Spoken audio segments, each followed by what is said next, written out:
And again, a banker will hate me saying this, but about 30 years ago, the chief economist of the bank I worked for said, Jeff, we hate it when interest rates are flat.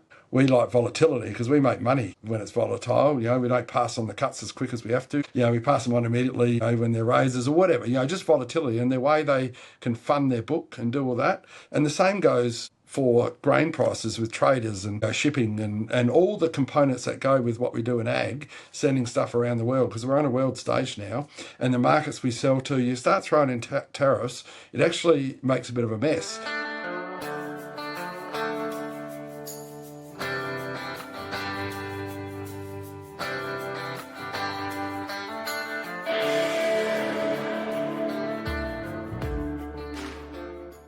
Welcome to the Profitable Farmer podcast, where we share stories and tips to help you run a better farming business and create your very own freedom farm. If you're looking to work smarter and not harder in your farm business, welcome. You're in the right place.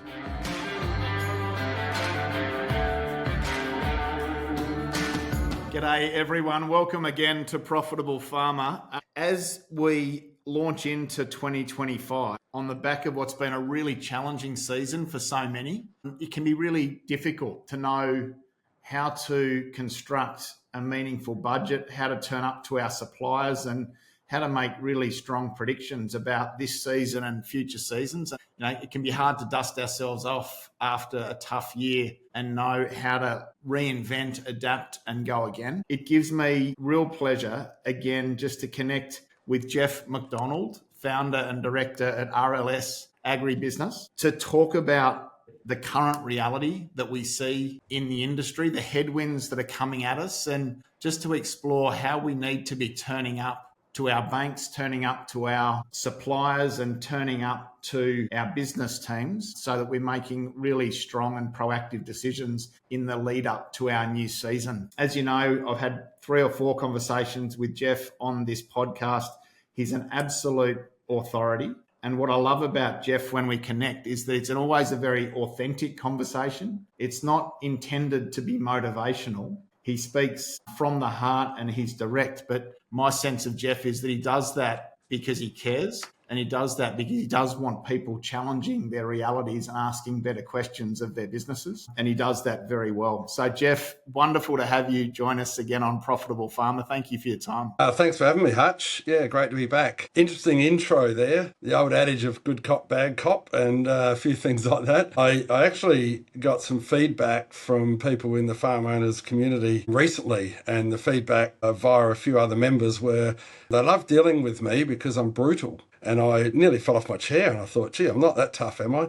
And then they added in that I tend to do it with kindness and compassion so that I can get away with it a bit. But that's actually, if I dare say, that's probably, I love that feedback because, as you rightly said, I'm keener to talk about what's real and facts rather than just say things that people want to hear. And because none of us learn or grow or act off of that. And and sometimes people don't like that, and I probably warn the viewers and listeners to this that I may say things they may not want to hear, but I'm not doing it to push their buttons. I'm doing it to try and help and create awareness. I think that's a key point, is that we want people around us as business leaders that challenge us deeply and for the right reasons. We can often surround ourselves in people who tell us what we want to hear, not what we need to hear.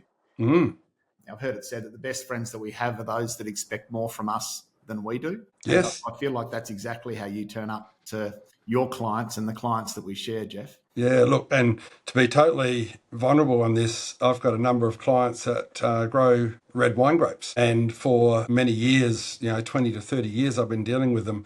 And I'll always give them a cuddle and in the tougher times, and there's been some good times, and always looking forward with optimism. And in the last few years, I haven't done that. And instead of saying, that's all right, China will drop its tariffs and it'll be all right and everything else, I haven't actually done that. And they've been hard conversations to have because it's not actually what I believe. I do believe they'll come back in price when we stop growing as much and stop the oversupply, and that's going to take time. So that's what I share with them and try and help them through a plan of how to navigate through that. Yeah, and it's very hard for, third and fourth generation wine grape growers that have done this all their life and their industry's failing them. It's hard for them to take those hard hits and work their way through it, but it's reality for them too. Jeff, as you look across your client base, how challenging was 2024 as a season, and how do you reflect on what so many of our southern and central Australian farmers are navigating at the moment? Yeah, look, our client base, my client base in particular, is southern New South Wales, Victoria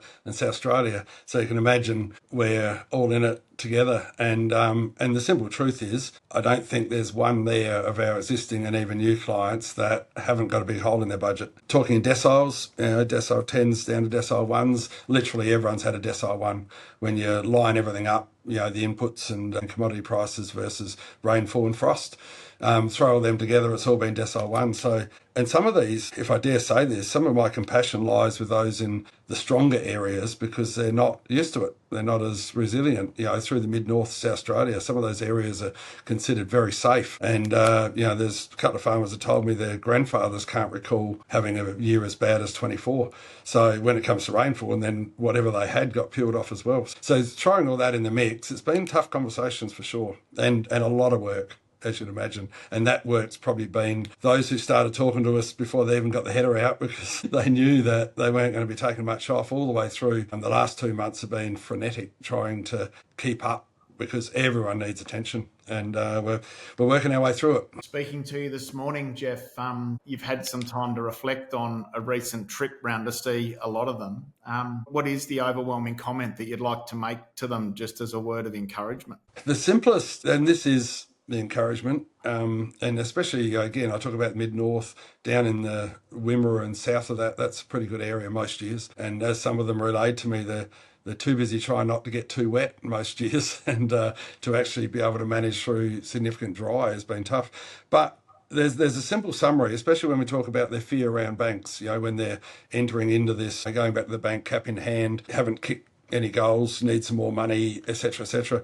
It is new to this extreme for a lot of them, but at the end of the day, the banks didn't lend to them for 1 year. They didn't lend and turn around and turn it on its head after 1 year. They're in it too. And, as we say, it was a decile 1 year. So theoretically, in the next 10 years, we're going to have, on average, we're going to have a decile 10 in there, and we're going to have probably every other decile. So the truth is, going forward, banks back them on long-term averages. And just like any particular month or week of your life, you have your ups and you have your downs, and we've got to take the big picture here and the long period to say, yep, this will set you back a bit, and that you need to take on more money just to go round again. But at the end of the day, it'll give you the opportunity to also trade out of that and, reduce debt in future years off the back of better seasons. So there is the comfort to say, they wouldn't be there if they weren't already backed for the long term by the banks. I think it's such a key point to make, that when banks do start with us, they are making a 10 or 15 year commitment. Yeah. They have partnered with us. Yep. They know well, and they do sensitivities when they start with us that help them understand the strength of us as a lend. It just speaks, doesn't it, to the importance of two things, I think, Jeff, and I'd love for you to speak to these. One is not just presenting a 12-month budget, perhaps, but presenting a 10-year forecast that does give the bank some confidence about how you can recover and what a 5 or 10-year outlook looks like on the back of a decile 1 outcome. And secondly, being proactive with them. So being on the front foot and making sure that you are presenting to them diligently and professionally, and showing them all the changes that you are willing to make in order to minimise loss and rebound strongly. Yeah, absolutely. Excuse me, Hutch. I'll talk about that second one first, the proactive approach. Having been in this game for a while, we have clients that we've been working with for a number of years that have been working with their banks for a number of years. They've completed their version of a strategic plan. Often they've got their succession lined up. At least even if they've got younger children, they've at least looked at a picture to say we want to be able to provide for them if that's what ends up happening. So they've done a lot of work already in their structure, in their way they're going about it, the scale they're trying to achieve. They're not just winging it, as we call it, not just hustling from year to year. So in that planning, just one client springs to mind. Last year we had a plan that they're going to morph out of livestock over the next 3 years. No rush, but just morph out of it gradually, because the cost of their machinery and getting that across their cropping land and where they actually farm and managing stubbles and all those sorts of things, it just lent itself, and the people were easing their way, and they were doing it quite strategically until we caught up recently. And because we already had this plan, it was actually easier to bring it forward, not instant, but in the next 12 months to bring it forward. And that actually helped their budget quite a bit. So when they're presenting back to the bank, they're actually saying, here's what we're doing to try and help ourselves, as well as we'd like your help, Mr. Bank Manager. You put those two things together, and those people were already proactive in years gone by. They actually have long-term plans, and that goes a long way to showing the bank that they're organised, they know what they're doing, etc. And a lot of their learnings in Farm Owners Academy ties in with that as well. They know their numbers, they know where they're at. Going back to the first bit, when you talk about 10 years, that's absolutely... this is the difference between now. If I can backtrack a bit, Hutch, and I know we've talked about this before, but I want to go back to the Royal Commission, followed by APRA laws on responsible lending, and just to reiterate, because this is what's really showing up this year. 2019 was about the period we're in drought, and we had the Royal Commission, and out of the Royal Commission, the findings were that we are being a little bit irresponsible in business lending, where especially with ag, we're lending on equity, not necessarily repayment ability. That's that has a lot of problems, because you only ever get out of the debt sometimes by selling people up. And that's what was rolled out. Anyways, APRA brought in these responsible lending laws, and all the banks have to comply with them. So it's not the banks doing, it's the law to protect us from ourselves as borrowers, to say it's not about equity. That's my simple thing. The number one thing that every bank has to do is they have to show that the client can repay the debt. It's as simple as that. They've got to be able to service it from cash flow, from profit. And it's not about having the equity. But in the last couple of years, a lot of the conversations I've been having with people, they're feeling safe, even though they're doing it a bit tough, or they might have spent a bit more than they wanted to back a couple of years ago, and they're doing it a bit tough, but that's okay, because they've got plenty of equity. The trouble is, that's not how the banks lend and view it. And now that we have a year or two that's been a bit tougher, they're sitting there looking at their trading on a year in, year out basis. We've got higher rates, we've got higher inputs, we've got average commodity prices down from the highs we had, and throw in a lack of rainfall and so forth. And even when we put that out over the next year or so, it suddenly gets very tight. So this repayment ability becomes everything. So when trying to demonstrate repayment ability, what banks will accept is they'll accept long-term pricing, like as in decile 5 or 6 pricing. They'll accept long-term averages on rainfall. They'll accept long-term yield that the clients have got themselves. We hear there's different areas where there's good dirt and average dirt, but the best thing that people can have is statistics on everything that they yielded on every crop type in the past, because it makes the argument going forward to what they're likely to do in an average year. And when we put in that 10-year to 15-year projections, we're getting out there to say, can this client service their debt over that period of time? Are they safe? Better information that can be presented, the better it's presented, and the whole picture, the safer the bank feel. It's as simple as that. And they need to be able to demonstrate that repayment ability, of which most people have, because they wouldn't be there and they wouldn't have been lent to this particular point in time if they didn't have it. So that's the safety now that goes with it. The question now is, who's organised, who's prepared, who knows their numbers, how are they getting their information together to go to the bank? That's the key message I want to get through today, if nothing else, is how do we get the information out there that this isn't just a case of ringing a bank manager. They're not sitting there waiting for your call, they're waiting to be presented to so they can put it through to their credit department. Would you mind just giving me an example of what best practice is for how I should present to my bank? I reflect that over the last 10 or 20 years, we've probably lost access to that long-standing, dependable bank manager that we used to have, or that our parents used to have. And now we need to present our case more directly. I think this is why what you do as a finance broker is now just so important, because you help farmers like me, Jeff, present impeccably to the credit departments of the financial institutions. So, to those listening, if you haven't yet sought out a rural lending broker like RLS, I encourage you to seriously consider that, so that you make sure that you are being represented really strongly with your financier. But all those things you mentioned, I might get you to read them off again. But then that last piece, when it comes to presenting to the bank, is it that we should be having a meeting with the key people in the bank and actually putting a presentation together and presenting our case, or should it be in writing? I'd love for you to put those together, but then just show us what is best practice in terms of how we stand and deliver. Perfect. Best practice is a great word, we call it. I'll throw in a couple of anecdotes. Firstly, finance is always, like, you look at an accountant, Hutch, an accountant is the person that sits between you and the ATO. If you wanted to, you can imagine running a farm operation and multiple entities and trusts, and you're going to work out how to do your distributions based on tax and a few things like this and all the laws. Imagine trying to do that yourself. No one does, of course. They engage an accountant because they're a professional in order to present the information to get the best possible result. Financial planners, a lot of financial planners sit between a client and their superannuation and their investment strategy to prepare for their retirement. All these things are very important to people, yet somehow along the way, we've always treated banks as who's the lowest rate? Who's going to give us interest only? It hasn't been treated with the same level of respect or whatever. Now, the reason for that, and I'm going to annoy some people by saying this, the reason for that is a lot of primary producers, dare I say, cheap, as in they want to minimise costs, and everything's about how much that costs, everything's about that. Now, that's everyone. We all try and not spend more than we have to, but primary producers are nearly generationally bred to pay the least for anything, and they possibly can. So when it gets down to money, and there's a simple interest rate there, then that tends to be what they often look at. And in a world that it was an equity lend and they've inherited a lot of equity, then that's a pretty simple calculation. So then you've had bank managers that have sat there and assisted, and they've done the cash flows for people and filled out the forms and done everything else. So when you actually think, and this is where my compassion goes to a lot of farmers out there, they've had their hand held by a bank manager along the way in order to access the credit at the cheapest rate and the best terms, etc. Like it's a bit of a sales process. It's like buying glyphosate and picking your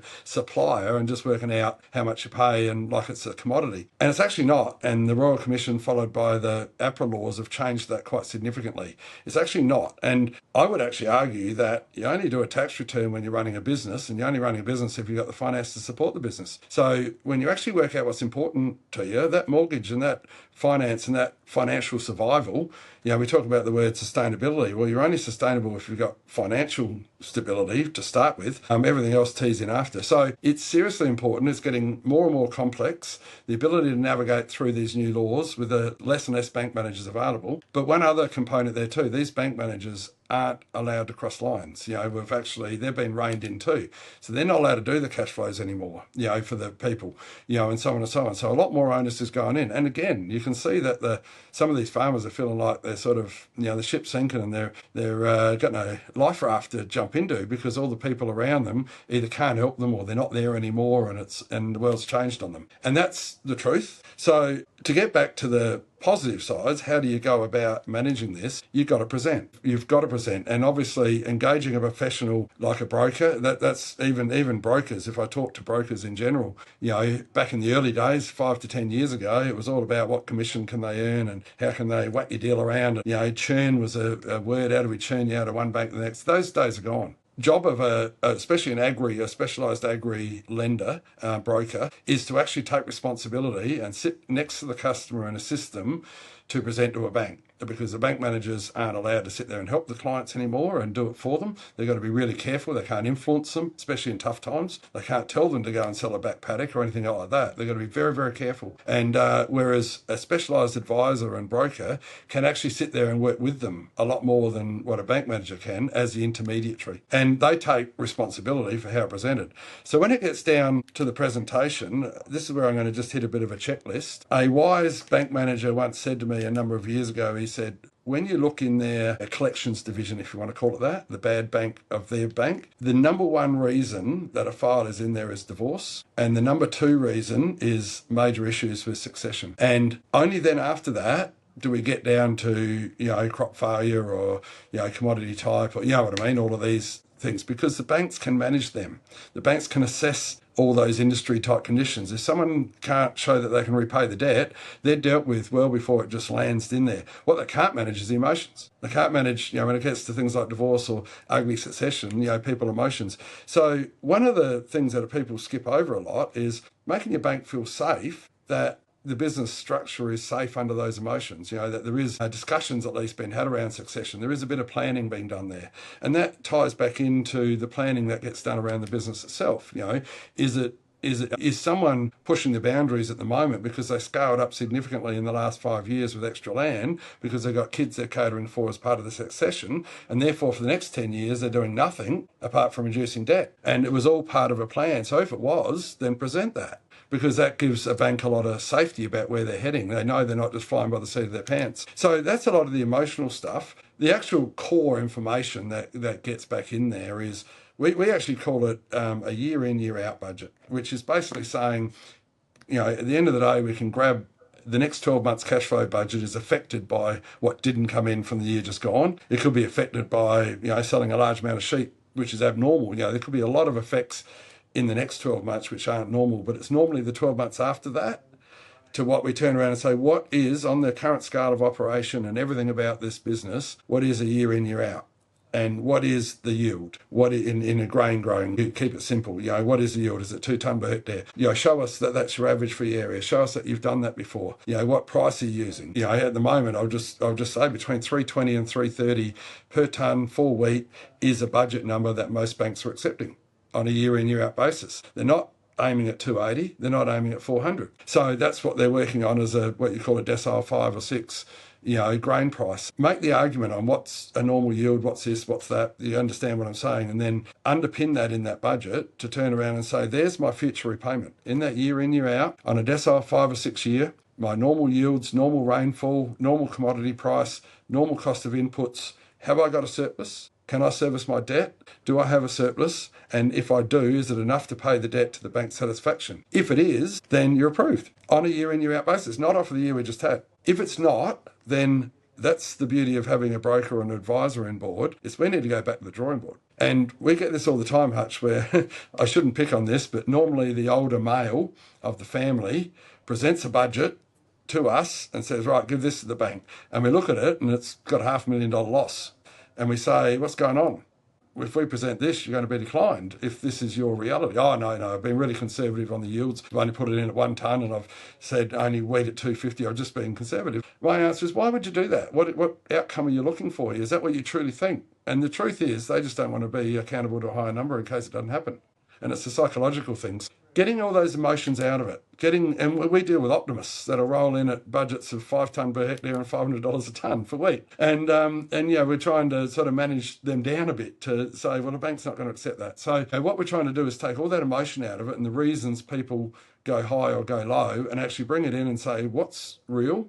What will a bank accept? What is normal? What can they hedge on? So the presentation of that core information going forward, together with anything that they can present historically. Historical yields. Now, some of the clients we've been working with for 5 years or more, we have some spreadsheets set up that's really simple. When we do the annual review each year in February, March, we just get them to tell us exactly what they planted, the area, and this, we put this back against budget, the yields, everything else. So we've got a build-up of yields. So when we look at years that are tight or years that are great, we've gone from decile 10 in 2022 in this area to decile 1 in 2024. So in 2 years, we've had a massive change there. So we can actually look back and say, what does a decile 10 look like? What does a decile 1 look like? And we can clearly see that even 10 years worth of data, everything else is in between. So you build up a profile, and it's all proof and it's all evidence, and the number one thing that the banks love about this is it shows the client knows what they're doing. If there's no holes there into what the banks are looking for, and obviously inside of our world, in the broker world, we also do a lot of work on the internal metrics that banks use, like an interest times cover or a percentage, or lots of percentages and data that the average customer don't have to worry about. But we work on them and we see how it's going to fit these credit policies before we actually go in and start the conversations with the bank managers that are assigned somewhere to deal with it into how we're going to get the bank support. Because remember, the bank they want to support. They don't want to say no. They don't want to kick people off. So we're actually looking for a way. So I suppose the big picture here gets back to the above the line behaviour. If we and the clients can all be above the line and present well and take responsibility for what they're presenting and then the quality of the data there, they will get the right results. Thanks, Jeff. Incredible comments. We often benchmark history. We go in and we look at the last year and we line that up against the last 4 or 5 years, and we benchmark over 450 businesses annually now. But so often when we think about benchmarking, we think history. I think what's also really powerful is to prevent that forecast to the business, to the banks, but benchmark it. So that if you can demonstrate that even though you've had a decile 1 outcome, that over time, the key ratios around cost structures, around efficiency, around liquidity and interest cover and all those things are going to trend in the right direction over a 10-year forecast. I think that is part of what gives the bank confidence, right? Yeah, and I'll add something specific under that, Hutch, because the common thing people are talking to me about now is how do we afford equipment? Those that used to buy new, I say used to, how can we afford the cost of some of this equipment over the land we're doing? Even as some people have been caught out, when they've paid top dollar for some land nearby 2, 3, 4 years ago at 2% interest rates, and they're now paying 6 on that land, how can they afford that, especially in a decile 1 year? So a lot of these affordability things come back in. So when you actually look at the cost of this, to do it efficiently, to do everything as absolutely best you can becomes paramount. But it actually also gets back to utilising, making key decisions, but utilising how do I say this? The data that goes in there to maximise. So I'll give you an example. A client of mine, and I'm going back 15 years ago, we put in a loan request and we said that this is up here in the Northern Valley, we're going to yield at 1.6 for wheat, and I think it was 1.6 for wheat and 1.8 for barley. And the banks turned around and said the GRDC data says your area is 1.2 and 1.4. And my argument was, but these aren't ordinary farmers. They've invested heavily into this new technology with their seeding, with their harvesting, with spraying, with everything that they're doing 15 years ago. And they have an expectation on the cost of that machinery to get a return. Now, what we've done on that, and can I say, we were getting either decile 10 years or decile 1 year, so we never really had the chance to prove it one way or the other. It took until 2020 when we had what I call a perfect decile 5/6. We had 240 mil, our area is an average of 250. It all fell at the normal time, not all through summer and not after harvest.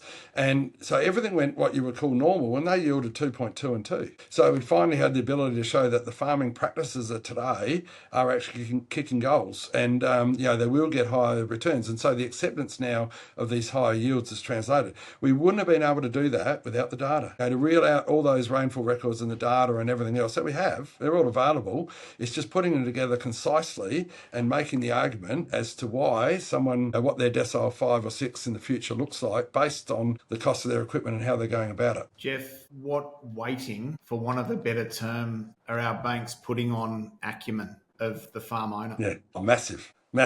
Trouble is, Hutch, it's not a widget, it's not a data, it's a judgment. And that's the grey area. As I go back to call it 101 with a farmer, I've got this much equity, so I'm a safe bet. Well, there's some areas that we're dealing with. People bought the neighbour's property for $9,000 an acre 3 years ago, and now they're getting passed in at 6, the same dirt. So there is, the equity argument, it goes and it comes. I won't even start on wine grapes, what's happened there with the value of properties.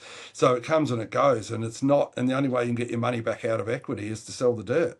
And no bank wants to do that. We actually, it's the whole, I do apologise. I think I've lost track of your question there, Hutch. Just remind me what it was. Acumen. Yes, sorry. The whole point in here around acumen is how do you judge that? You've got all the data in the world, but do the people really know what they're doing? Well, the data helps. The historical data helps them knowing what they're doing. Their presentation skills help.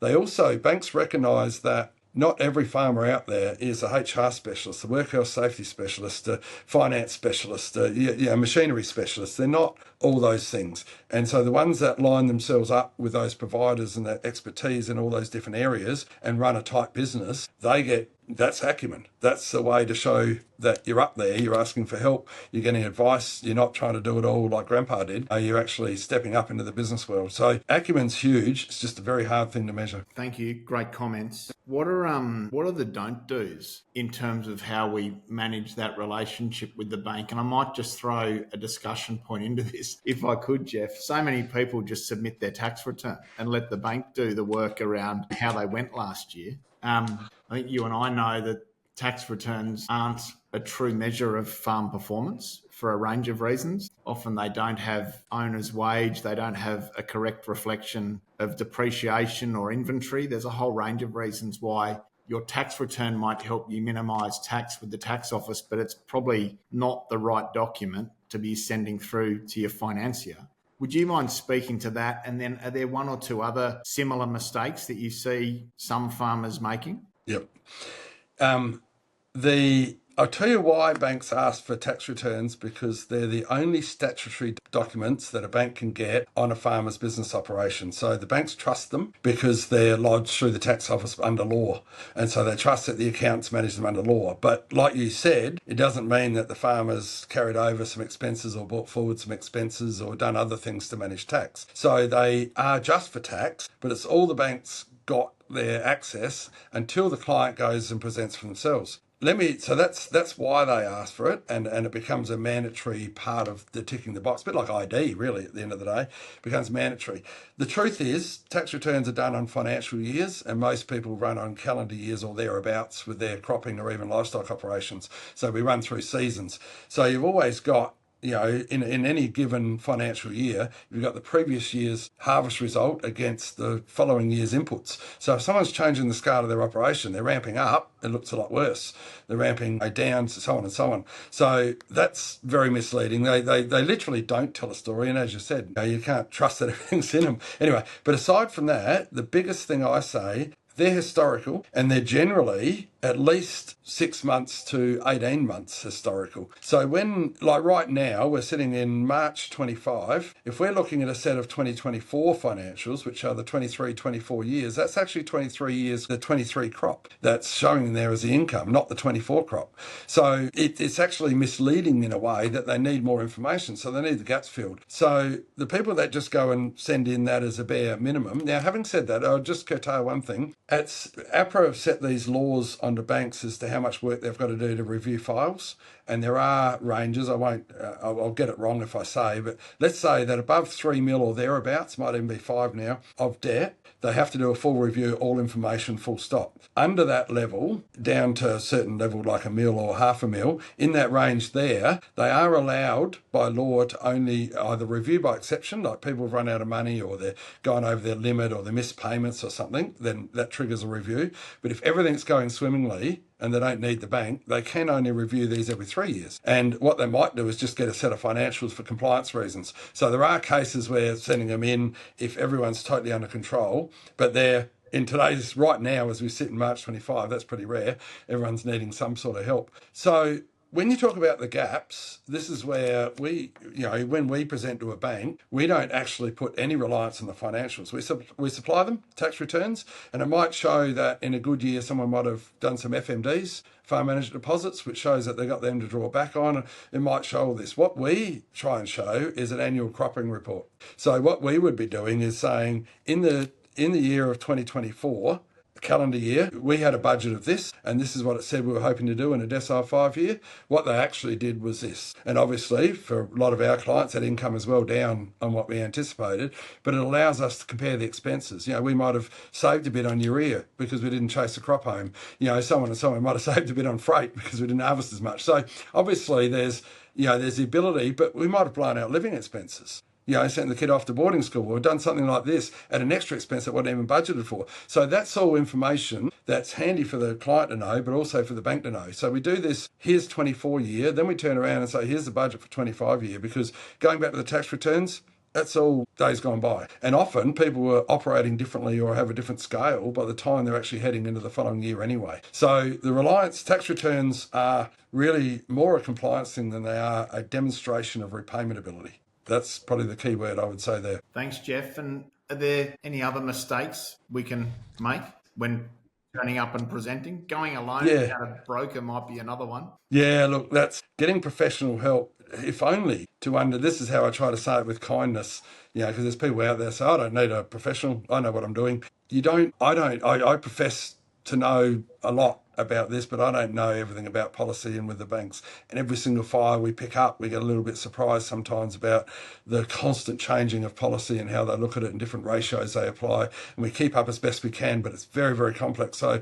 for an average farming family out there, no matter how qualified they are, their ability to, unless they actually work in the credit department of a bank, their ability to understand what a bank's looking for, if they try to tell themselves they know, they don't. And, that's a psychological thing to accept. They wouldn't go to the ATO direct with their own tax returns. Then the acceptance that they don't know it all was the first thing. The second key important, and again, if I start talking too much psychology, I'm a little bit out of my pay grade, but this is what I notice, this is my observations, when people have a bit of fear, a heightened level of fear, then their need to solve an immediate problem and react is far, far greater than it is at other times. And therefore, we've got a lot of people that when we're trying to say, hey, let's pull together the next 5 years worth of projections and look how this looks over the long period, and we'll throw in a decile 10, a decile 2, throw it around a bit and see how it all lands as a mixture, and let's present professionally with no emotion. Very hard to do when people are feeling pain and they're under the pump, or feeling like they're under the pump from a bank. All they want to do is they just want to know that their bank's going to give them enough to go around again.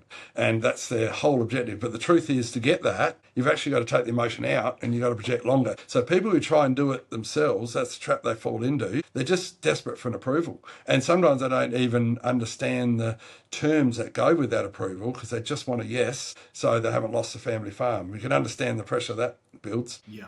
And I think it's worth acknowledging the pressure that many people are feeling right now. And, we're hoping that this is supportive. But it speaks to, and I interviewed two people recently on leadership, Jeff. Paul Ainsworth from the Lincoln Institute and Cameron Schwab, who's been the CEO of multiple AFL clubs. And they both speak about the importance of, in the heat of battle, staying calm, staying composed, and keeping perspective. And what you're talking about for me links beautifully to that on the back of a decile 1 year, it would be easy to fall into short-term thinking and fear-based thinking, which is we just need that certainty that the bank's going to back us again. But I think to your point, we need to take a higher perspective. We need to keep perspective, and we need to make sure that we demonstrate the 5-year outlook and present where we're at and where we're off to in the context of that broader plan. Of course, Hutch. And look, just to share with you, I've been, up until last week, I was on pretty well a 3-week road trip throughout South Australia into Victoria and catching up with a lot of clients. And it was a similar discussion with a lot of them. There was they're all different in their own way, but there was fear. Everyone was reacting differently, and I'm not too proud to admit that after 3 weeks, I crashed last week, about 4 days off, and I'm sure that was the weight that, as much as I stay emotionally removed and try and do my best, to not include emotion, you still end up taking a bit on. And, as we say, there's a lot of people, and I mean this to all your listeners, that there's a lot of people out there with you, as farmers, and as much as you're feeling the pain, other people were riding it with you and taking the emotional journey with you, and it's important to manage all of that.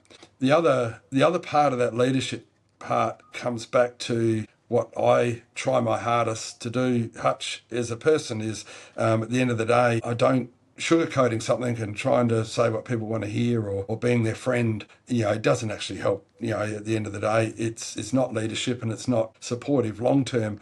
And, the saying that you either win or you learn, there's no losing. So there isn't a loss out of last year. I look at I call it 30-year-old to 45-year-old young farmer out there going through the year they just have. It'll be the making of some of them. It'll be the best thing that's happened to them is going through this last 12 months. Being under pressure and understanding what they need to do to remove that emotion and for their ability, and I pick on the younger ones because, if you rolled into farming in 2020 when it started raining off the back of a drought and commodity prices were top shelf and interest rates were 2% and inputs were still low to start with, it was a great, I think I said to you on a podcast, Hutch, that, what a great time to be an ag. All the winds are going the right way. And so for a young lad going back on the family farm and going in then and having anywhere from 2 to 4 years of, really good conditions, with all due respect, they haven't learned a lot.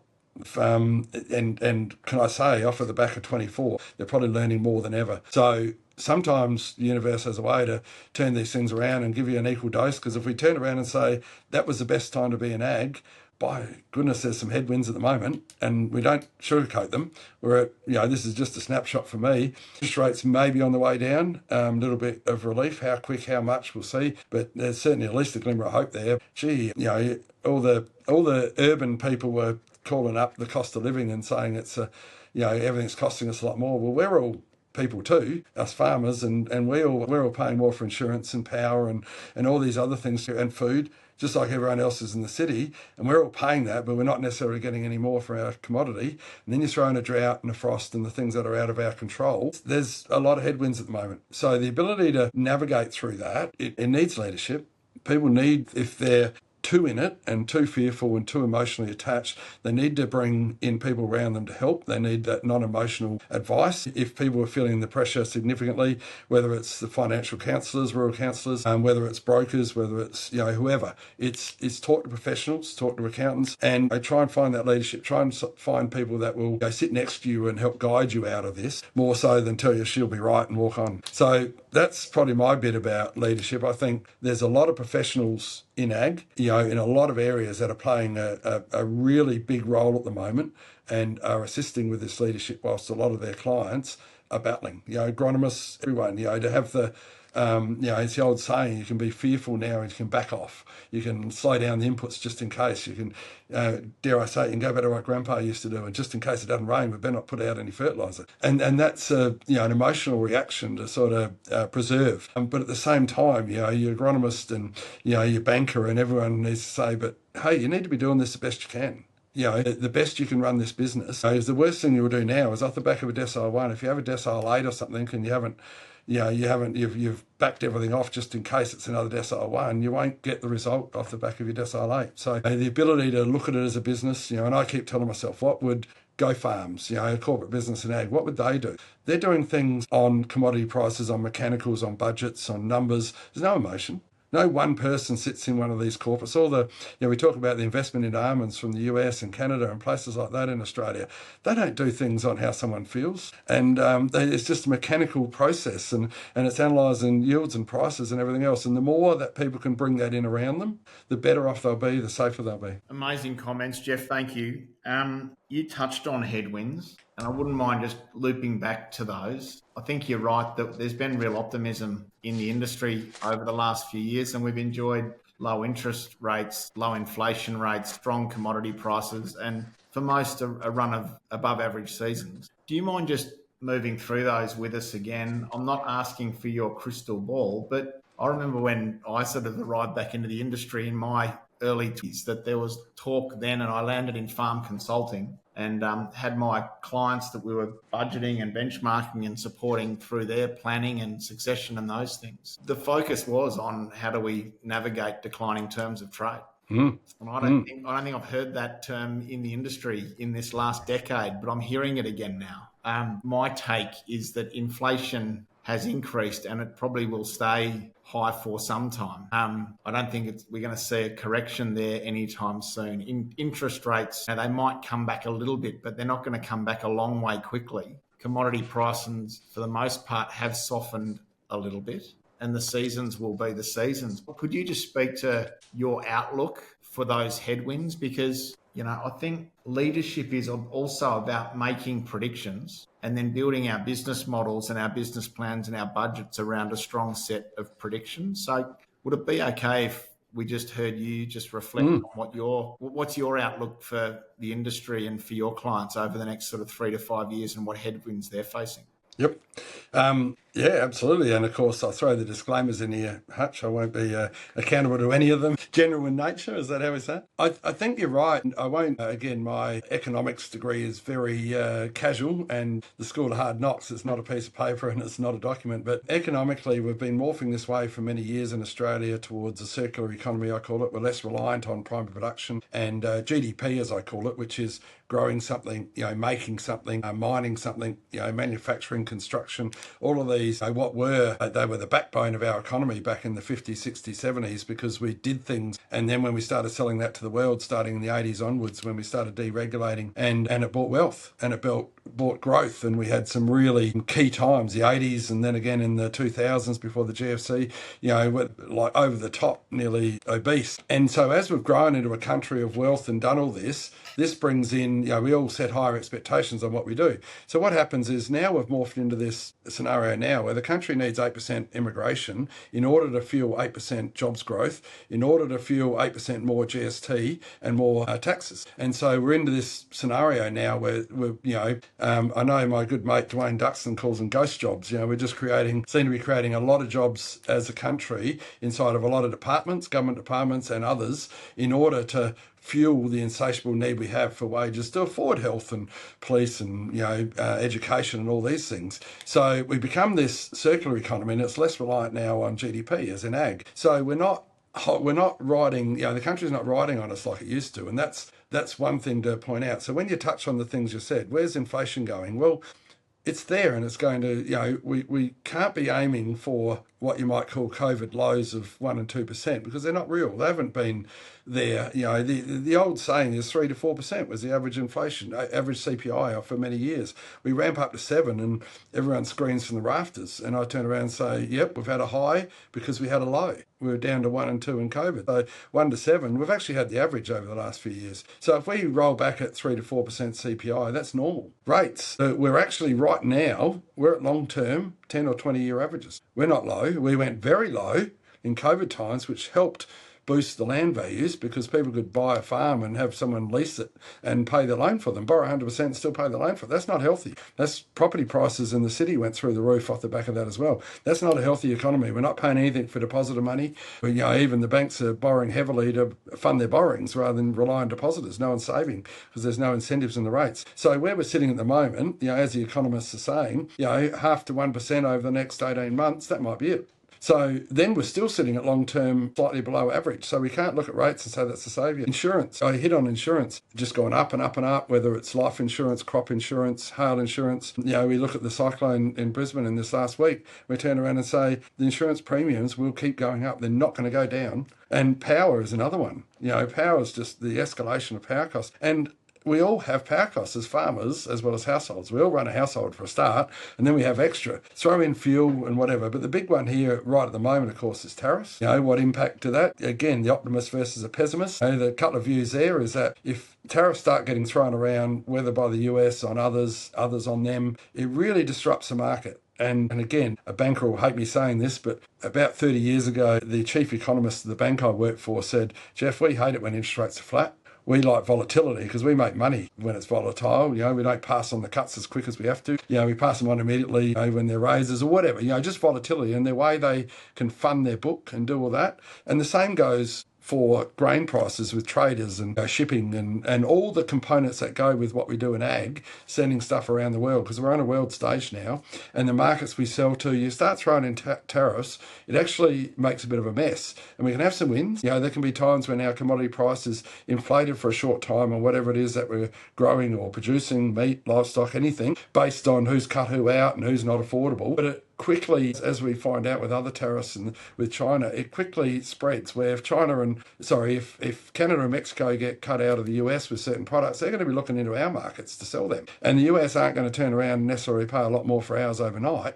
So, these things aren't all positive. They aren't all negative either. They're a little bit disruptive and they become just a bit of a hindrance to be able to predict, which is why banks will turn around and use long-term commodity prices or livestock prices as a benchmark for what they're approving, not today, not what might happen immediately. The job of the individual, when we talk about the headwinds, is to understand how they're positioned in this. Who they're selling to, where they're selling to. Could they spread the risk? Could they do it a little bit differently? Do they want to do it a little bit differently? Are they on a winner? If they're on a fixed price, I spoke to a certain commodity who's on a fixed price agreement for 3 years, 1 year into it, 2 years to go, and it's turned out, as it looks now, that it's a very good deal and they'll probably ride a high over the 3 years. But already, without bursting this bubble, we're talking about what the strategy is when it comes out the other side. What if it is 30% lower? Is everything they're doing now with debt and everything else affordable if they drop 30% of their income overnight just because they've come off a contract? So a lot of this planning, a lot of this thought, it's not positive negatives, and we talk about these headwinds here. I want to be a little bit brutal too, if you don't mind, Hutch, just quickly. I want to swing back to 2022, and this is when I say brutal, this is the biggest question for everyone out there to answer for themselves. I saw sets of financial statements and budgets and results of 2022 in the southern half of Australia that were decile 10. Literally everything was decile 10. And commodity prices are up. The only thing I would argue is urea had a spike in there at some point, but it was all affordable. Yields, rainfall, commodity pricing, interest rates were still low. They were on the way up by then, but they were still low. Everything was pointed all in the right direction, and everyone was making good money. And we had accelerated depreciation off of COVID measures where the farmers could claim everything. So I had a farmer who made a legitimate $1 million of profit from their cropping operation, a legitimate $1 million, and didn't have to pay any tax because they write off their entire pool of machinery against that, which was about 1.1. So they actually square, and they even got a refund for all the pay-as-you-go they paid the year before. So they cashed themselves up well in excess of $1 million in 2022. Their 2023 was below average, not terrible, but below average, and they had no money. And now they've got a big problem in a decile 1 year where they have zero money.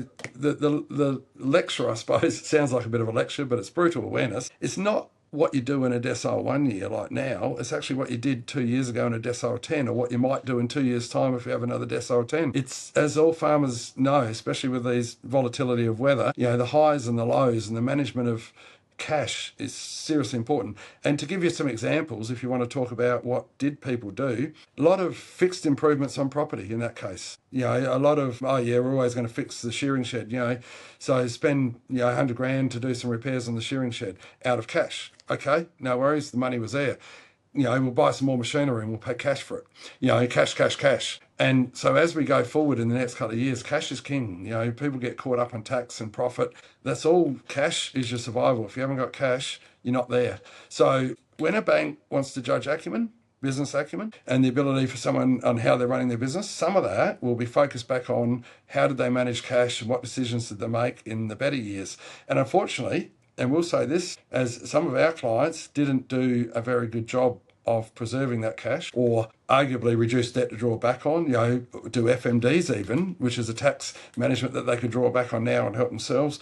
There are some who've done a wide array of this, but there is a bit of judgment on that, because if a bank turns around and averages the last 3 to 5 years for some of our clients at the moment, they'll actually say you've been going perfectly fine. From 2020 to 25, your averages are really good. So where's your money? It's brutal to make people aware of that, but that goes towards this acumen, and it goes towards the business management going forward. So like I said, as harsh as it is and as tough as it is out there at the moment with headwinds and everything else, in my opinion, even a podcast like this and everything that we're talking about, to be honest and frank about where we've been, where we're coming, where we're sitting now, there's no room for woe is me.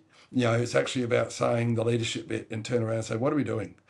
Are we owning this? How are we going about it? How are we making our business more resilient? How are we managing our expenses? How are we maximising our returns? Pretty simple business stuff in the business world, but that's where we're sitting. And I call it an opportunity right now. We can't change history, but we're nuts if we don't learn from it. And even though we're dusting ourselves off after a tough year, I think to your point, Jeff, it's really important to make sure that we learn from our cash management practices in those good years so that we don't make those mistakes or those commercial decisions again if they haven't served us and strengthened our cash position coming into this period. I think it's a really, really key point. Just to build on that, I've coached outside of agriculture in small business land for 15 years, Jeff, working with some really progressive companies across regional Australia. A lot of those small businesses outside of agriculture don't have a land asset or a big lofty balance sheet to fall back on. So if they have a tough week or a tough quarter or a tough year, they're out of business. And so if they have a tough week, they've got the weekend to adapt and reinvent themselves so they can have a better week next week. Or if they have a tough quarter, then the quarterly meeting, it's dire conversation around self-correction, reinvention, so that they can have a better quarter. Or they can't have a loss and then fall back on the bank. That's just not an option for them. And sometimes I wish that we ask the question as farm owners, well, what if we couldn't go to the bank? Because that's the reality for so many small businesses. And I think because of that, they're asking hard questions early. A mentor of mine used the analogy that a small business is a bit like a 5-seater aeroplane. And sometimes it's got turbulence, sometimes it's at altitude, but sometimes it's hurtling towards the water. And if you have a run of tough quarters in small business and you find yourself hurtling towards the water, what this mentor of mine said is, jettison cargo and jettison early. If you're holding on to the cargo until you get too close to the water, you're not going to turn around. And that's people making drastic decisions too late. So he said, if you need to, ask the tough questions, offload an age group of animals, in our language, offload inventory, sell off surplus machinery, change your resourcing structure, whatever it is, downgrade a header, whatever it is, in order to mobilise cash. That's you jettisoning cargo, so to make sure that as a small business owner, you don't hit the water. What would your comment be? And do you see some farmers not making early and preemptive tactical decisions around strengthening their cash position and setting their businesses up? Yep. Absolutely. That's, dare I say, number one. And I have a psychology analysis of this too, but when we have what I call, so imagine, I'll just talk about the wine grape industry that we're dealing with here. To put that simply, we've had frost but rainfall's no effect on them. They irrigate. We've actually had low cost of water through the last, 4 to 5 years. So when we actually talk about their decision making over the last 4 to 5 years, they're solely about the commodity price. They've gone, if we talk about Shiraz grapes, this is from a warm climate area, they've gone from over $700 a tonne to effectively not being wanted, dropped on the ground, and some are selling for maximum $150. And the cost of production is somewhere around the 400 mark. So from making quite good money to losing money hand over fist, just in Shiraz, we've gone there and the writing's been on the wall, it's all been known. It's all been, we're not relying on, it's not like we'd come out of it in the next, even when China tariffs were likely to come off, and they did come off, with the massive, glut of wine we had in tank in Australia and trying to get China to drink it again, the consumption was never going to go straight back through the roof, and it was only going to be a slow. So it's been very easy to strategize, but when I'm dealing with growers and talking to them about their choices and options, I'll just give you some stats here, because there were 3 growers that when we had some hard discussions about, and I did this as a group of growers to 20 or 30 growers, when we had hard discussions about where this is headed and the writing's on the wall, and no rain event or big year or any of those things is going to change this, it's very, very clear. 3 growers of red wine grapes exited immediately off of that information, or within a month or two. And the irony was none of them were generational. And the rest of the party I was talking to were all generational. So that tells a little bit of a story in itself, which lines up to this taking action. The following year, a large proportion, more than 50% of them, exited after they were burnt with much lower prices again. All the predictions that were being made and the information they were supplied were true because they were facts. They didn't like it 12 months later, and they wanted to sit there with hope and a few other things. But at the end of the day, they were true. And once they burned a heap more money and they'd had the information that they didn't have to do that, they then made the decision not to. And a lot of them had other crop types that they pushed out their grapes and moved to. Some just sold. A lot of different action taken. And then there's a third group, those that are still growing the red grapes and have lost money 4 years in a row or however long they've been going. And the outlook, even when I talk to them, is they won't be making money in the next 3 or 4 either. And when we talk about what are they doing and why they're doing it, this is where that psychology comes into it. It's not a business decision for them. It's a generation decision. It's a sense of failure. It's a lot of different things. Even going back to your point to say, why did those growers take another 12 months? They had the information. They knew the information was right, but they couldn't bring themselves to act.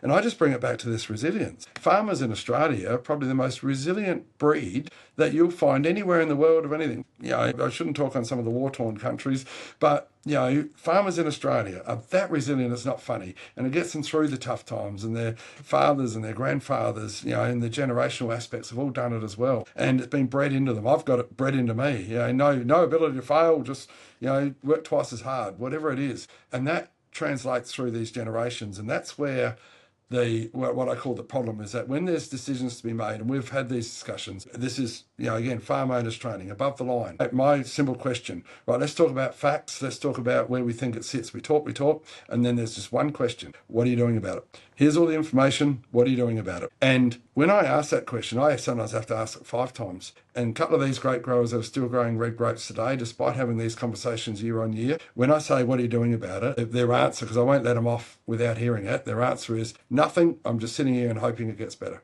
And then I talk about, well, let's do these budgets. Let's say, how much money you're going to lose this year if the price doesn't change? And then let's start talking about a price increase. Let's say you're right, that in 3 years' time, we're going to return to at least break even. let's have a look at how much you're going to lose in the next 3 years. As in this particular case, this person was going to lose 500,000 cumulative off of the prices he told me, not me telling him, 500 grand cumulative just to get to a point of break even. And I posed the question of, would an investor invest in this? Would a corporate invest in this? And what does that price have to go to get your 500 grand back? And it's never been there. So we've got this scenario here where it doesn't make sense. We all know that, but his answer was still, I'll just keep going around again and hope it gets better. So there's an example for all of the listeners, and I'm going to probably be out of line and get told here, but I genuinely think with a lot of what I call the mum and dad farmers out there, the husband wives, the wives are looking at the husband trying to say, did you just hear what Jeff said? And do you understand what I'm doing, trying to battle with the bank to get enough money to go round again? And every time we try and have a conversation, it's just shut down. And there's obviously a massive mental health issue that ties in the back end of this as well for these, in this case, the man that's been bred in such a way that failure is not an option, and the pressure he must feel and the obligation where the business decisions aren't able to be made. And so, there are people out there that don't have debt and they're actually just spending their retirement super, the value they've accumulated in water in the case of wine grapes. There's farmers out there that are risking the next generation ability to come in because of what I call the lack of acceptance that decisions have to be made now, and so many people put it off until it gets real because it's emotionally based. I know that's a long-winded answer, but you're absolutely right. That plane that's hurtling at the ocean, the decision at the 11th hour to jettison when you're 100 metres off the surface of the water is too late. The decision needed to be 12 months or even 2 years before that. And we get a lot of clients, we have the conversation around, here's a suggestion, would you look at doing this? Would you look at selling this off or leasing that or doing something like this to assist your position? No, we just want the bank to help us around again. So they go around again, it gets worse, and then the option to do that's gone. That's when they want to start talking about the previous year's option. But that's gone because they've dug a bigger hole that's harder to get out of. So I don't know if that makes a lot of sense, Jeremy, but we do see a lot of that, and it's heartbreaking. It really is to people like us. I appreciate your comments, Jeff, and your candidness. And I think that is the challenging narrative that I think some families really need to hear. And I say that respectfully. It's just a reminder to make really proactive forecasts and then ask the tough questions if your forecast isn't stacking up, and be courageous enough and commercial enough to make the strategic and the tactical decisions early rather than leaving them too late. I think that's a cracking comment. Thank you, Jeff. And can I jump in there, Hutch? Because in those examples, I had 3 that exited the red wine grape industry straight away off the information. They were all able to sell their properties. They were all able to deal with their properties because it hadn't gone to the worst. Those that decided later to try and exit, no one's buying. Their only choice is to push them out. So even the ability to, even in the dry land scenario in some of these areas, people who have not necessarily acted with much planning, managed cash very well, if they're under pressure financially that they need to look at selling, a paddock or a farm, they're trying to do it in a market where the ability for someone else to actually get the money to buy it, the desire for a neighbour to buy it after such a year we've had, and the price they pay for it, it's the worst possible time to sell because it hasn't been planned, and the unplanned exits. And, I actually look at some of my clients and they've got opportunity coming out of their ears from neighbours that are exiting or looking to sell or lease at least, and lease some of their dirt. But they're not necessarily in a position to move into that either. So, it creates this big hole that you're getting out at the wrong time if you wait until the last minute. Yeah. So just 2 other constructs. If I arrive to my bank and I say, hey, we've had a decile 1 year, here are the 5 tactical things we're doing to minimise losses and mobilise cash. We also need an extension to help us recover and bounce back. How strongly does that present, Jeff, that you're arriving not just asking for more money, you're actually presenting that, we've downgraded the Land Cruiser, we've renegotiated with the boarding school, we've sold off an age group of animals, we're downsizing our plant or whatever. We're leasing more country so that we've got more scale in order to go after better utilisation of our plant, whatever it is. If you can arrive to the bank demonstrating that you're making 5 or 6 key tactical changes, what does that do in terms of their confidence around your acumen? The biggest, brilliant, absolutely, because at the end of the day, I'll just give you a quick bank background too, and a slight variance between states on this, but if a bank gets a scenario that it can't demonstrate a client's ability to repay, the big question I get all the time is, what do they do? Well, I'm just going to broad brush this because everyone's different, but the general rule is it moves into their asset finance division, their collections division. And generally speaking, no one gets, the days of being sold up straight away or stonewalled saying, no, we've had enough, see you later, shut you down. They're nearly not allowed to do that. I won't go as far as to say by law they can't, but they need, when they go into asset management, the number one job the banks do is they say, you've got to give us an out. You've got to give us an out in 12 months. We'll back you for another season. But if you don't have a reasonable season and you can't go a fair way to help pay down some of that extra we gave you and then demonstrate repayment ability, we need plan B and often plan C as well. And that's nearly always sale of land or sale of something. And so that happens in asset management. So the trick to someone dealing with this arguably in a big way for the first time or early on, if they haven't not already in asset management, it's about them going to the bank and actually presenting a plan B. And some of these plan Bs can be a lot less onerous than actually selling land, because my concern from an advisor point of view, facilitator point of view, one of the key things is to get as efficient as you can between your labour and your equipment. You touched on your dot points there, are really important. To be efficient with your equipment, because of the cost of it, if someone's running, I'll just pick a number, that they're cropping 5,000 acres and their machinery can do 7, they're actually, if they do a year in, year out off of 5,000 acres and they break even with the bank on that, then actually asking for the bank to lend them a bit more for inputs to put that same machinery over 7 and showing them a $750,000 profit is the answer. It's the opposite to what the human reaction is. The human reaction is bunker down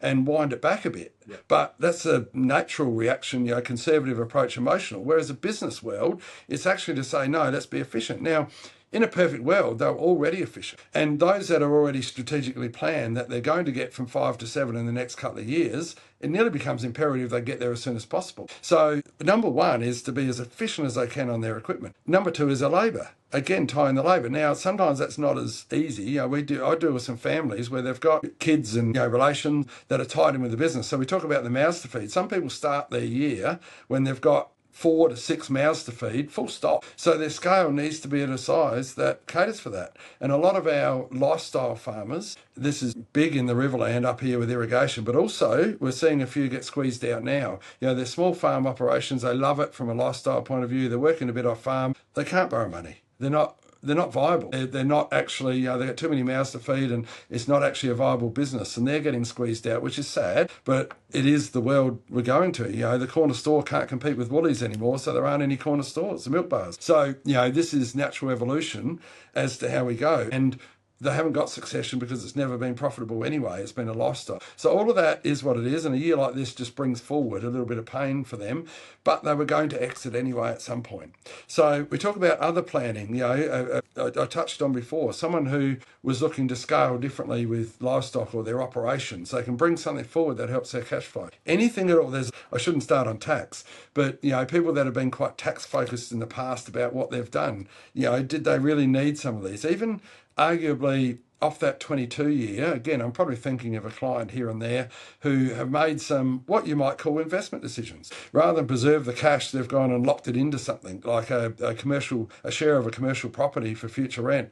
And all of a sudden, the ability to cash flow their business is now tight and the bank's asking serious questions. Do they have the ability to go and exit that investment or sell that to someone else and forego what might be a little bit of gain in the future that they thought was going to be there solely because their business is more important? Did they buy a holiday home? Do they need to cash out of the holiday home? Now we're talking about big picture lifestyle decisions, here, and they're all hard. But everyone, you could argue, everyone can do something. My wife challenged me years ago that if our business, like you touched on perfectly, our business in RLS, we don't have land to lean on. We actually have nothing. We rent all our premises that we occupy. We lease all our cars. We pay wages. Everyone gets a wage for what they do, and we've got to make money. If we don't make money, if we've dropped, we have to take some drastic action because there is no bank. There is no ability to lean. The only ability we've had is to go back to our wives and ask them if they'll mortgage the house to prop up the business. And their question is going to be, for how long and when do we get the money back? So your question about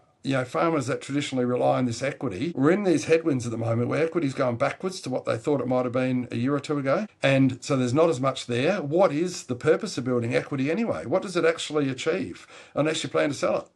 If you bought shares and they doubled in price, yay, that's what we wanted. But if you're buying land and it goes up in price, well, if you're not selling it, it just feels good on a balance sheet. And as a client of mine said to me a couple of years ago when he realised how much he'd overspent in 2022 or off the back of 22, now there's got all these headwinds, he said, I felt wealthy. He said, Jeff, I felt wealthy as I was looking at this balance sheet. I'd had a good year and it was just a spend for all. And all of a sudden I'm out of money, out of cash. Because he felt wealthy, because he was looking at that balance sheet, because there's this ingrown thing, build wealth in your land, build wealth in your land. As we talk about in farm owners all the time, you've got to make profit. It's got to be about profit over the long term. And banks are now required to judge every application on the making a profit. Pretty simple. One construct that I reflect on is Parkinson's law, which is the law that states our spending rises to our level of earning.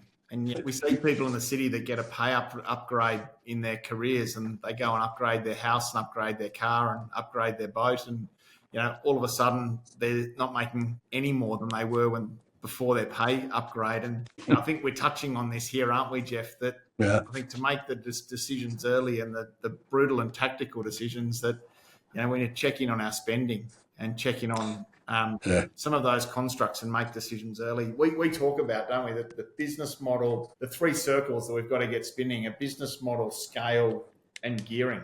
We've got to stress test the strength of our business model. We need it stacking up, and then we've got to apply it across enough scale.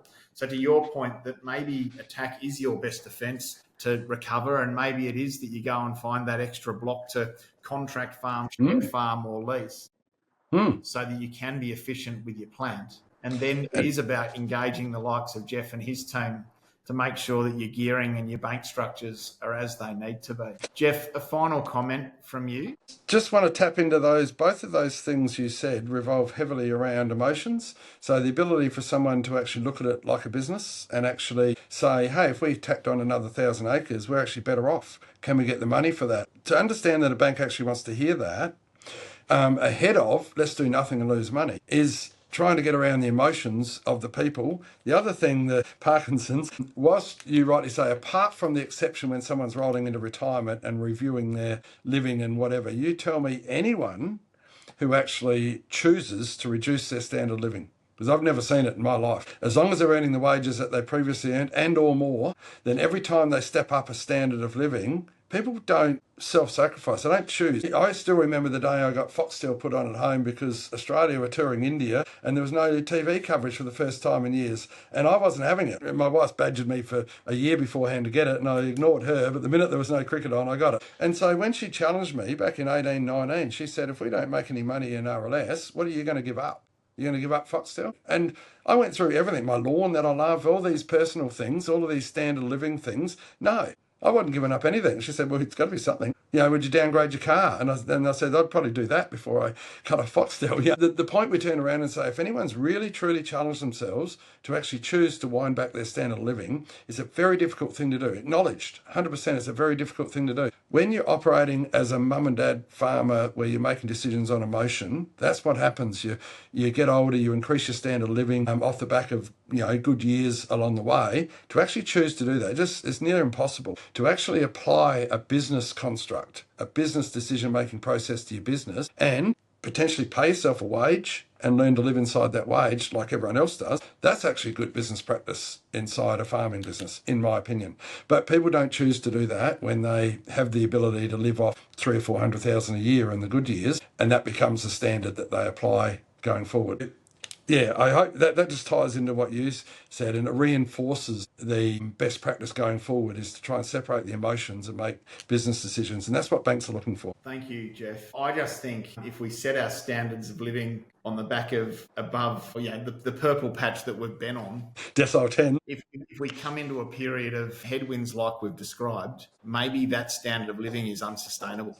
In my experience, I'm not any happier when I'm driving a $100,000 car to where I'm driving my $15,000 WB. That's not what gives me happiness. So I actually think we do pimp our ride. We do put spoilers and all those things on our cars. They don't make us any happier, but they do increase our cost base. And so I just think as part of this whole review that people are moving through, asking some of those questions around what we are willing to sacrifice should be part of the conversation. Absolutely. I get that it's hard, but I think it's important, and I just encourage people to do it early if that's where they're at. Yeah. Also, Paul's, I've had examples of this in the last few weeks as well. Even some of these changes, like people moving out of livestock, for instance, that might have been doing that progressively, and suddenly they're bringing it forward.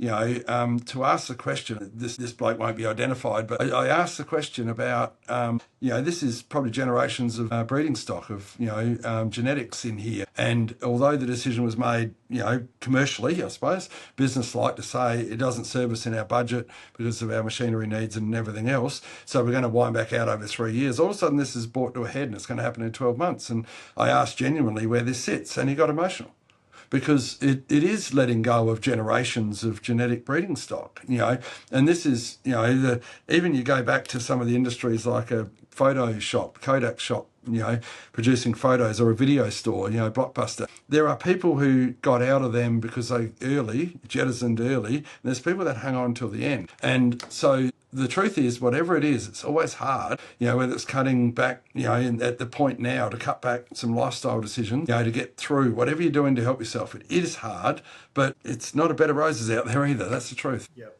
And have reasonable expectations of what your farm as it is can achieve, and make realistic projections. But then in these times, now's the time to be asking really challenging questions around how you can find another revenue stream, if that's what it is, off-farm contracting, off-farm income, whatever it is, to support cash flow so that you can recover well and move forward with strength. Hey, one other reflection as I sit here talking to you, Jeff, and I hope you don't mind me saying this. I reflect back to my time farm consulting before I got into business coaching, and certainly when I reflect across how I see the FOA team turning up to our clients.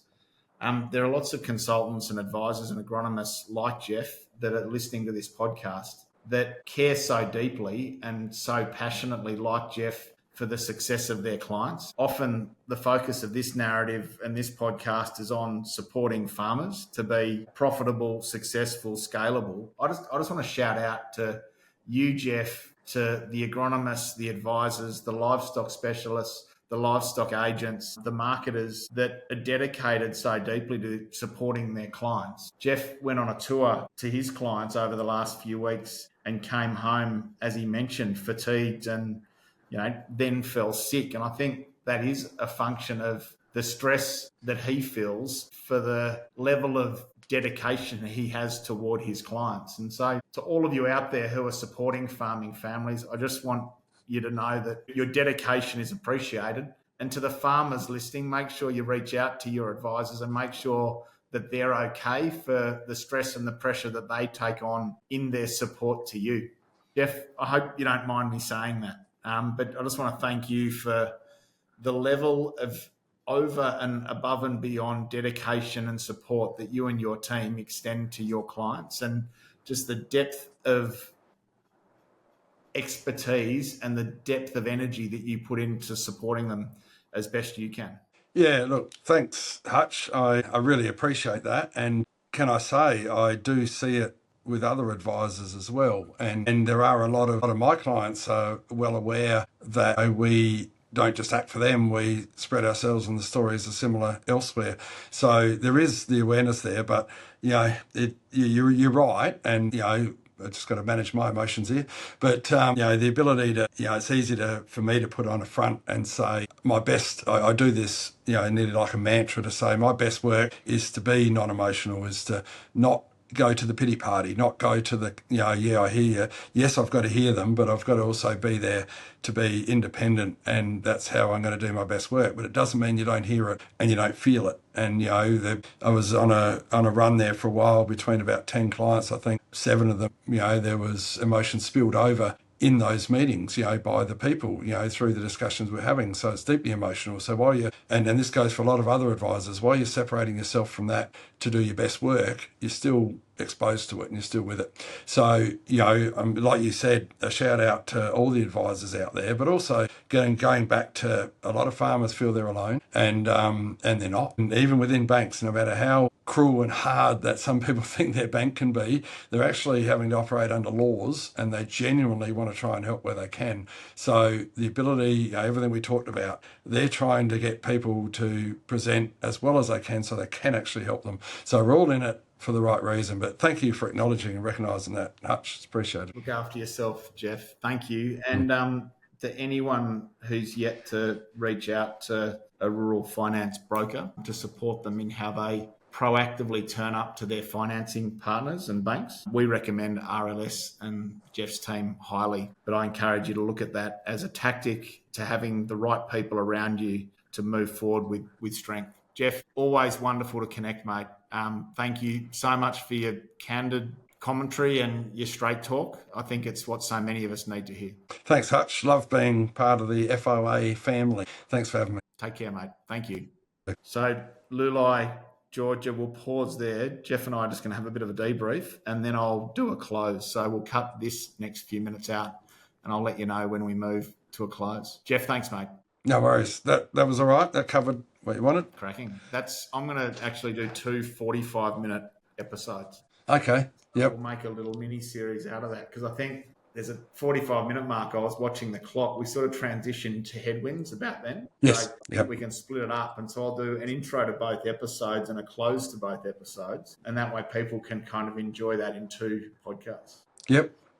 No, thank you. I think from what we talked about this morning, I think we conveyed everything, and I don't think we left anything out. So that was good. I did notice at about 1:18, I thought, oh shit, you're trying to keep this in an hour, I think. I just think it's actually nice, isn't it, to have time without pressure to reflect and go a little more deeply than we do in a normal sort of 45-minute chat. Yeah, and I think I know when I review what I do, sometimes like I said to you, sometimes I go down a rabbit hole where I get too detailed and stuff. Other times I'll repeat myself, and I probably didn't do either of them as badly. I might still have done them a bit, but not as badly as I have in the past. And forgetting the questions that you ask is also one of my things, and I was brave enough to just ask you. What was the question again? Acumen. You asked about acumen, and my brain wandered off here and I lost acumen. Maybe that's a function of the fatigue you're feeling. I was feeling real fatigue in January. We had a big year last year, and then I didn't have the team on farm that I needed, so I was feeding cattle and carrying on. I rode back into this year and feeling fatigue. I just wasn't thinking clearly, so I needed to take a bit of a break at the end of January just to actually switch back on. Yeah, well, it's a sign. You're absolutely right. It's a sign of being cluttered. I talk about that. It's not always stress. It's just cluttered. And when there's a lot in there, you don't actually think straight. And yet I can tell you that on Monday, after a bit of time home alone, mowing the lawn with the dog, I was so clear it wasn't funny. Yesterday, all of a sudden it's been, half a day and I'm cluttered already. Half just went so quickly though for me. I think we were so into that conversation, and, it was just easy and effortless. And I just think there's so much value in that. So thank you again. I'm pleased to do it. And even if you did leave it as one, I'm sure people would continue listening. But I also understand people often look at the time of something. I do it, when I'm at night and I want to look at a couple of clips, I look at how long they are and make a decision sometimes on not necessarily the real short ones, but the shorter ones, because I think I haven't got that much time yet. The longer ones are often the beneficial ones. Let me know, Jeff, if there's anyone else you know of who you think I should interview. If there's anyone in your network who you think it'd be great to have on this to sort of complement what we're talking about, that'd be great. Yeah, funny you say that. Just as a sidebar, I deal with a life coach who she's literally a spitting image of Tracy, and I've dealt with her for 8 years now, and I've done a bit of work with her on the side where she's come up and talked to 30 or so of our farming clients and a few things like that. She's hooked up with a bloke who I've never met, but in the next week or so he wants to drill into me from a mental health point of view, from the psychology, from a farmer point of view. And I think he's got some grant money to do research, and he's going to, and so he wants to talk to me, but he's going to nothing to do with the business side of things. He wants me to talk about that, but he wants me to talk about the stuff that impacts, and he's going down that line. So I'm going to be actually interested because I don't know this bloke. He's only my life coach recommends him as I'm pretty switched on. So I'm going to be interested how he connects to what I say from a farming perspective in particular, and we call it mental health, but a psychology perspective. And if he turns out into I think he's looking to turn into a podcast and he's lined up a rural counsellor, and he's going to try and collate that a little bit into farming and whatever. So I'm going to be, I suppose, quite interested because it really is a tough area to talk about a lot. And so far, sorry for the ramble, but so far his focus has been to try and understand what he calls ground zero. Try to understand the ground zero male third generation farmer who's often over 50, and there's one way or the highway, and they're not listening, they're arguably making a mess, they're in all sorts of pain, and they're probably the highest risk of taking their own life. How to get a message out to them that they're not alone, and that being vulnerable is an option, even in a small way, and so on and so on. It sounds like he's taking the approach of trying to link into people that see it and do it all the time and understand there are a lot of others that are vulnerable. So I don't know if any of that helps your question. Absolutely. If we can contribute to his series and be interviewed, keep us in mind. But equally, if you're impressed by him and you think he'd be good to be interviewed, I'd love to have him on this. Yeah, absolutely. Well, the twofold is, at this stage, it's only fairly new, like the last couple of weeks, we started the process. I'm actually talking to him tomorrow. So keep in mind, it could be a Fruit Loop. Yeah. And I don't know anything yet. And probably my judgment on all of this will potentially be when he interviews me, the types of questions, where he goes with them, his ability to understand, from the angle he's looking at least, and how he then uses that and deciphers that. Yep. I'd probably, before I refer him to anyone, if you know what I mean, or you to him or anything else, I'll just put a bit of judgment around that. And if he ticks the boxes and hits the mark that my life coach says he will, then I think it'll be perfect both ways. Any contribution you provide as well as the other way. And I don't want to sound presumptuous here, but the weight of expectation on that third generation 40-year-old, 50-year-old came home because he was the only son and he felt he had to, but might not have wanted to. But then the pressure of not losing what he inherited, I think, is a massive hurdle for them. Yeah. And it links back to the emotion that you talked about. They find it so hard to make a commercial decision because they feel like they're making a decision for 3 or 4 generations that have gone before them. Yep. I've got a guy my age who's 6th generation, so obviously private conversation, but 6th generation in a newspaper business. And really at the end of the day, a printed newspaper in a local population has a lifespan in the near future. I don't know 100%, but I'm pretty sure he's losing money hand over fist. He's trying to keep the community happy. He's got all this generation. His dad died young and he was thrust into it. And there's so much. If you build a trained psychologist would use him as just and turn around and say, this is an absolute, what do you call it, a standard case of the extremes of everything, of how this poor bloke's acting. And the irony of this, say, Hutch, is 20 years ago, I looked at him with jealousy, and being a similar age to me, living a lifestyle that I could only dream of, off the back of all the riches that he's inherited, blah, blah, blah. And I actually was jealous. And I used to, in my head at least, a bit of tall poppy syndrome. How do I knock this bloke down? Now, watching him come through broken marriages, prostate cancer, at my age, so many other impacts on his life as well as what he's trying to deal with, I sit there and my heart bleeds for him. He was never had the ability to be his own man or do his own thing. He was thrust into this, and while it sounded good, and it gets back to, there's a saying I saw where I was in the US recently, and I saw it while I was over there. Don't know where I saw it. If you start the easy ride, the end is hard. If you do all the hard things early, the end is easy. And what I looked at, and it's not always a choice, but someone like him, for instance, he's had a great run in the first half of his life based on what he was provided for, but now it's bloody hard. It'd be a nightmare to be in his shoes on what he feels and how he acts. Yet Someone like me, on the other hand, who used to, say, where's my silver spoon? Where's my whatever? I got nothing. But I was given the opportunity to build a business and then sell it to a publicly listed company and have a rest of my life to mow lawns. And not by accident, just by nature, where I came from and whatever. But the truth is, if I sit there and say, I'm really proud of what I've done, I was given the opportunity because there was no succession, no expectation to go back on the block from my dad, and I had to forge my own way with a coming from scarcity. That's actually all a blessing. That's been the greatest gift ever. Whereas my mate never had that choice. I find it so interesting. Like when I turn around now, I think, what is it I want to provide for my children? I think a good education and then teach them entrepreneurship and then say, guys, you're getting enough, I think is probably the best thing that I could give them compared to when you turn 40, you're going to get a $10 million asset. I don't know. I just think, the pressure that comes or there's complacency and a whole lot of things that can come from the silver spoon, isn't it? Yeah.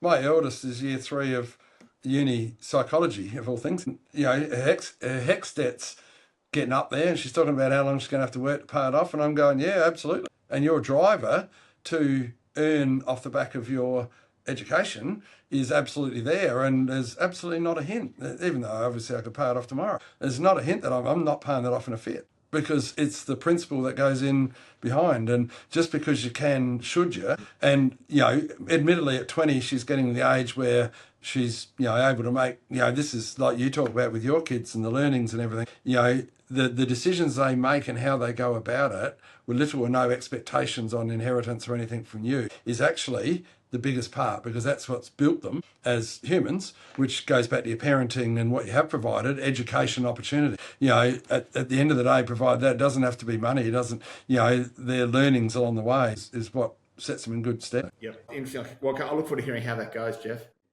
Yeah, no, all good. Get well. I will. Thank you. Perfect timing to have that discussion. I held it together. You did hold it together, and always just fantastic to connect, Jeff. Yeah, thanks, Hutch. So just to finish off, if I just leave this as it is for a bit. I'll hit stop and it'll tell you that it's downloading. And once it's finished downloading, it'll tell you, I think, that you can leave. Okay, no worries. Are you okay to get on with work or whatever else you want? Yeah. So I think you can still do Zoom meetings and thing over the top of it. Yeah, no, perfect. No, this is just on my iPad. I'll go back to check my emails now. All good. Take care, mate. Thank you. No worries. Thank you. Good on you, Hutch. See ya. Bye.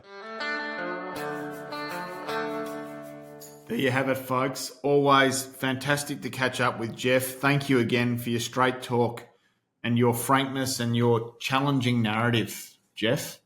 You remind us of the importance of really knowing our numbers, of benchmarking deeply, of setting down long-term projections now, aligned to a strategic plan that can give the banks and those around us confidence that we can continue to trade effectively and profitably. You highlight accurately the importance of having a broker, a lending broker with rural expertise in our back pocket to help us make the most of our banking relationships. And you're right, it's as important as having a good accountant, a good lawyer, and a good technical specialist around us. So thank you for that comment. You also remind us, and you're a great example of just how much we have to thank those agronomists, livestock specialists, technical specialists and consultants out there supporting farming families. So thank you for your level of care towards our farmers, Jeff, and thank you for all that you do with RLS Agribusiness and in our collaboration with you for our Farm Owner Academy network. Take care, everyone. Thank you, and bye for now.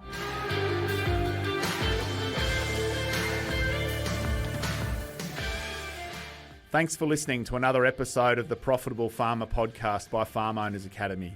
If you're new to this show, be sure to follow us. If you've been a long-time listener, let your friends know about us or come continue the conversation in the Profitable Farmer Facebook group. All the best as you grow your business and create your freedom farm. Until next time, keep being incredible.